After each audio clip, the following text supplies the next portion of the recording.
जब वसुंधरा राजे की सरकार थी, यही अशोक गहलोत आरोप लगाते थे कि वसुंधरा राजे पैसे खा गई, वसुंधरा राजे ने भ्रष्टाचार कर दिया, कहते थे कि नहीं कहते थे? अब जब इनकी सरकार आई, वो बेचारा सचिन पायलट रो रो के मर गया, कहता है वसुंधरा राजे को गिरफ्तार करो, गहलोत कहता है मैं नहीं करता, मेरी बहन लगती। नमस्कार साथियों, राजस्थान में होने वाले विधानसभा के चुनावों को 4 से 5 महीनों का समय बाकी है। ऐसे में इस बार राजस्थान में कांग्रेस और बीजेपी ही नहीं बल्कि आम आदमी पार्टी राजस्थान की 200 विधानसभा की सीटों पर अपने उम्मीदवार उतारने के दावे कर चुकी है। ऐसे में राजस्थान की जनता इस बार आम आदमी पार्टी का कितना साथ देगी, यह आने वाले चुनावी नतीजे तय करेंगे। लेकिन राजस्थान के चुनावों से ठीक पहले कांग्रेस पार्टी ने राजस्थान की 200 सीटों पर एक सर्वे कराया है, जिसके जो नतीजे निकलकर सामने आए हैं बेहद ही चौंका देने वाले हैं। राजस्थान में इस बार के चुनाव में कांग्रेस पार्टी को 70 से 80 सीटों पर सीधा नुकसान होता हुआ बताया जा रहा है। वो कौन कौन सी सीटें हैं और कौन कौन से जिलों में से आती है, तमाम जिलों का वो ओपिनियन पोल हम आप लोगों के सामने रखेंगे। तो आप बने रहे वीडियो के एंड तक, और पहली बार चैनल पर विजिट किया है तो करेक्ट न्यूज यूट्यूब चैनल को सब्सक्राइब जरूर कर दे और आप अपनी राय हमें कमेंट के माध्यम से जरूर दे। साथियों, ओपिनियन पोल का पूरा आंकड़ा बताने से पहले हम आपको यह भी बता देते हैं कि राजस्थान में चुनावी समर इस बार बड़ा ही भीषण होना तय हो चुका है। राजस्थान में कांग्रेस और बीजेपी के बीच में होने वाली टक्कर में इस बार कई योद्धा अपना पाला बदलते भी नजर आएंगे। भारतीय जनता पार्टी के कई बड़े चेहरों की वापसी गहलोत के नेतृत्व वाली कांग्रेस पार्टी की इस बार चुनौती और भी बढ़ा देने वाली है। साथियों, हम आपको बता देते हैं कि चुनावी साल में सभी राजनीतिक दल पूरी फील्ड के साथ चुनावी मैदान में उतर चुके हैं। कांग्रेस पार्टी सरकारी योजनाओं के बलबूते पर गांव-गांव और घर-घर तक पहुंचने की लगातार कोशिश कर रही है। दूसरी तरफ राष्ट्रीय लोकतांत्रिक पार्टी के सुप्रीमो हनुमान बेनीवाल अलग-अलग जिलों में ताबड़तोड़ सभाएं करते नजर आ रहे हैं। हम आपको बता देते हैं कि आम आदमी पार्टी की ओर से भी राजस्थान में 2 बड़ी चुनावी रैलियां को भी हो चुकी है। ऐसे में अरविंद केजरीवाल की रैलियों में उमड़ते जन सैलाब ने अरविंद केजरीवाल के हौसले राजस्थान में और भी बुलंद कर दिए हैं। वहीं अगर भारतीय जनता पार्टी की बात करें तो केंद्र सरकार की उपलब्धियों और प्रदेश में बढ़ रहे अपराधों के मुद्दे पर लोगों के बीच अपनी पैठ जमाने की लगातार कोशिश की जा रही है। पार्टी साथियों, हम आपको यह भी बता देते हैं कि प्रदेश में पार्टी की ओर से ज्यादा मजबूत होने के लिए भारतीय जनता पार्टी की कई बड़े चेहरों की इस बार वापस एंट्री होने वाली है। इन चेहरों में भारतीय जनता पार्टी में शामिल होने के बाद कांग्रेस पार्टी की चुनौती और भी बढ़ सकती है। साथियों, हम आपको बता देते हैं कि प्रदेश के कई ऐसे नेता हैं जो लंबे समय से पार्टी से बाहर है। कुछ नेताओं ने तो जानबूझकर पार्टी का दामन छोड़ दिया था, लेकिन कुछ नेता पार्टी से निष्कासित कर दिए गए थे।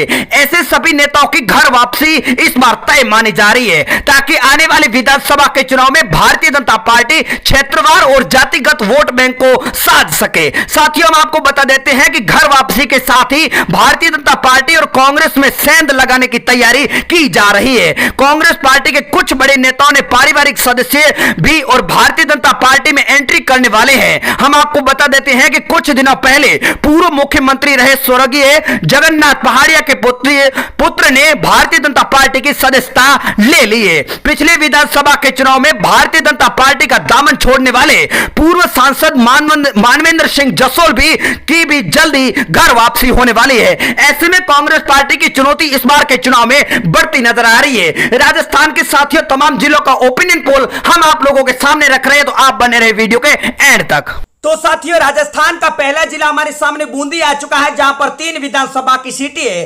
3 सीटों में से इस बार के ओपिनियन पोल के हिसाब से बीजेपी को 1 सीट तो कांग्रेस पार्टी को 2 सीटें मिल रही है। भीलवाड़ा की बात करें तो यहां पर 7 विधानसभा की सीटें है।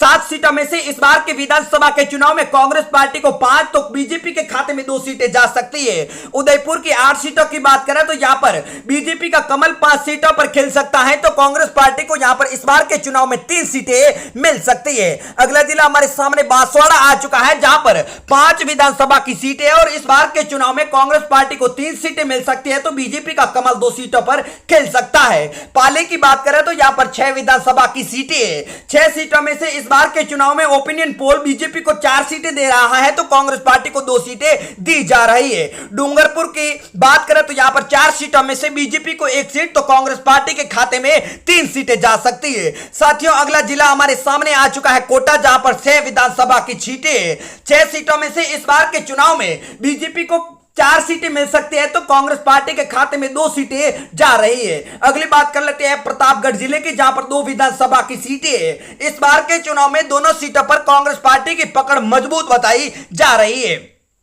बीकानेर जिले की बात करें तो यहां पर 7 विधानसभा की सीटें हैं और इस बार के चुनाव में बीजेपी को 3 तो कांग्रेस पार्टी के खाते में 4 सीटें जा सकती है। बात अगर गंगानगर जिले की करें तो यहां पर 6 विधानसभा की सीटें हैं। इस बार के चुनाव में कांग्रेस और बीजेपी में इस बार सीधी टक्कर होती हुई बताई जा रही है। 3-3 सीटें दोनों पार्टियों को मिल रही है। झुंझुनू की 8 विधानसभा की सीटों में से 5 सीटों पर बीजेपी तो 3 सीटें कांग्रेस पार्टी के खाते में जा रही है। साथियों, आप राजस्थान के कौन से जिले से वीडियो देख रहे हैं, अपने जिले का नाम कमेंट करके जरूर बताएं। जैसलमेर की 2 सीटों में से 1 सीट पर भारतीय जनता पार्टी को जीत मिल रही है तो 1 सीट कांग्रेस पार्टी के खाते में जा सकती है।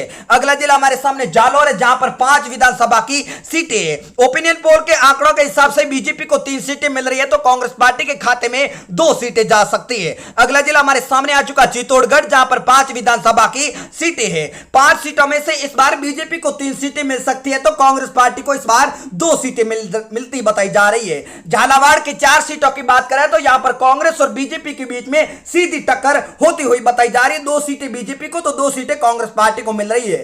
सवाई माधोपुर का भी यही हाल है, जहां पर 4 विधानसभा की सीटें हैं। इस बार बीजेपी को 2 सीटें तो कांग्रेस पार्टी के खाते में भी 2 सीटें जा रही है।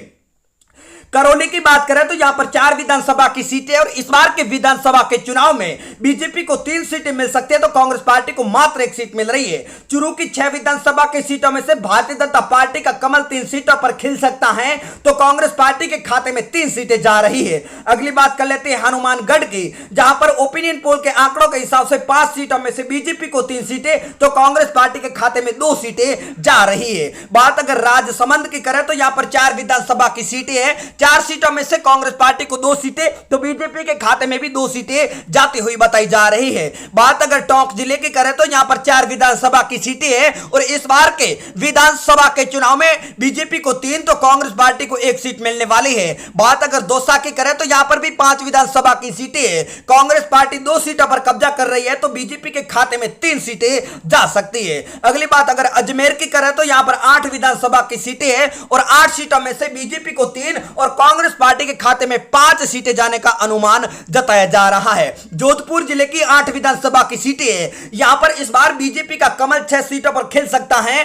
तो कांग्रेस पार्टी को 2 सीटें मिलने वाली है। बात अगर सीकर की करें तो यहां पर 8 विधानसभा की सीटें हैं। इस बार के विधानसभा के चुनाव में बीजेपी को 4 सीटें, कांग्रेस पार्टी को 3, आरएलपी को 1 सीट मिलने वाली है। भरतपुर की 7 विधानसभा की सीटें, बीजेपी को 3 सीटें, कांग्रेस पार्टी को भी 3 सीटें तो 1 सीट यहां पर अदर पार्टी यानी हनुमान बेनीवाल को भी मिल सकती है। बात अगर 12 की करें तो यहां पर 4 विधानसभा की सीटें हैं और इस बार के विधानसभा के चुनाव में 2 सीटों पर बीजेपी तो 2 सीटें कांग्रेस पार्टी के खाते में जा सकती है। धौलपुर की 4 विधानसभा की सीटों पर भी 2 सीटें बीजेपी को जा रही है तो 2 सीटें यहां पर भी कांग्रेस पार्टी के खाते में जाती हुई बताई जा रही है, यानी कांटे की टक्कर हो सकती है। नागौर की 10 सीटों में से बीजेपी को 5, कांग्रेस पार्टी को 3 और आरएलपी के खाते में 2 सीटें जाने वाली है इस बार के चुनाव में। सिरोही की 3 विधानसभा की सीटों में से कांग्रेस पार्टी को 2, बीजेपी के खाते में 1 सीट जाती हुई बताई जा रही है ओपिनियन पोल के आंकड़ों के हिसाब से। बात अगर जयपुर की करें तो यहां पर 19 विधानसभा की सीटों में से 12 पर बीजेपी, 7 सीटें कांग्रेस पार्टी के खाते में जाती हुई बताई जा रही है। अगली बात कर लेते हैं अलवर की, जहां पर 11 विधानसभा की सीटें हैं और 11 विधानसभा की सीटों में से बीजेपी को 8, कांग्रेस को 2, 1 सीट अदर पार्टी के खाते में भी जा सकती है। बीकानेर की 7 विधानसभा की सीटों में से भारतीय जनता पार्टी को 4 सीटें, कांग्रेस पार्टी को इस बार 3 सीटें मिलती हुई बताई जा रही है। अंत में बात अगर बाड़मेर की करें तो यहां पर 7 विधानसभा की सीटों में से बीजेपी प्रचंड जीत 6 सीटों पर कर रही है तो कांग्रेस पार्टी को मात्र 1 सीट मिलने वाली है।